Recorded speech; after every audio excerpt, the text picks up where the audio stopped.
সুপ্রিয় দর্শক, আসসালামু আলাইকুম। শান্ত নতুন কিছু ফর্মুলা মাঠে নামলেই ইনশাল্লাহ জিতবো, হয়তো না জিতলেও হেলদি ডিফিট নিশ্চিত। বাংলাদেশের ক্রিকেট প্রেমীদের জন্য সুখবর। অধিনায়ক শান্ত জানিয়ে দিলেন, এবার আর আগের মতো ঘুমিয়ে ঘুমিয়ে টেস্ট খেলা হবে না, এবার খেলা হবে জেগে জেগে। হ্যাঁ, এটাই সত্যি নতুন কিছু। সিলেটের মাঠে জিম্বাবুয়ের বিপক্ষে 2 ম্যাচের টেস্ট সিরিজ শুরু হচ্ছে। শান্ত ভাই আগেই বলে দিলেন, নতুন কিছু চেষ্টা করব। কি সেই নতুন কিছু? ব্যাটসম্যানরা হয়তো এবার রান না করেও রানের চেয়ে বেশি দৌড়াবে, বা বোলারেরা উইকেট না পেলেও ব্যাটসম্যানেরা মাথায় বল লাগিয়ে মনস্তাত্ত্বিক উইকেট নিতে চাইবে। প্রস্তুতি নিয়ে শান্ত খুবই খুশি। তিনি বলেন, যে উইকেটে অনুশীলন করতে চেয়েছি ঠিক সেই রকম পেয়েছি। মনে হচ্ছে উইকেট এতই নিখুঁত যে ওখানে ক্রিকেট না খেলে বরং বারবিকিউ পার্টি করা যায়। ঢাকা প্রিমিয়ার লিগ থেকে ফেরার পর 6 থেকে 7 দিন হাতে পেয়েছে খেলোয়াড়রা। শান্ত বলেন, সবাই মানসিকভাবে ভালো প্রস্তুতি নিয়েছে। মানে কিছু প্লেয়ার মানসিকভাবে এত প্রস্তুত যে বল না খেলেও চোখ বুজে বলে দিতে পারবে, হ্যাঁ ভাই, এটা ইনসুইং ছিল।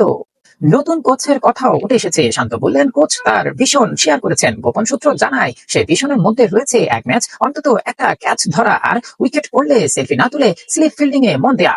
শান্ত আরো বলেন, 20 থেকে 22 বছর ধরে আমাদের টেস্ট একই ধাঁচে চলছে, উন্নতি হয়নি। এখন সময় এসেছে পরিবর্তনের। ভাই, এই ডায়লগ তো শোনা হচ্ছে 20 থেকে 22 বছর ধরে। দেখি আবার সত্যি কিছু বদলাই কিনা, নাকি আবারও সেই ড্র, হাড্ডাহাড্ডি হার, আর মাঝে মাঝে অ্যাক্সিডেন্টাল জয়। সবশেষে শান্ত বললেন, কেউ সেলফ ক্রিকেট খেলে না। এর মানে হয়তো কেউ মাঠে নেমে সেলফি তুলতে তুলতে খেলেন না, তবে কেউ কেউ ফেসবুকে ফিলিং ডিটারমাইন্ড দিয়ে ব্যাটিং এ নামতে পারেন।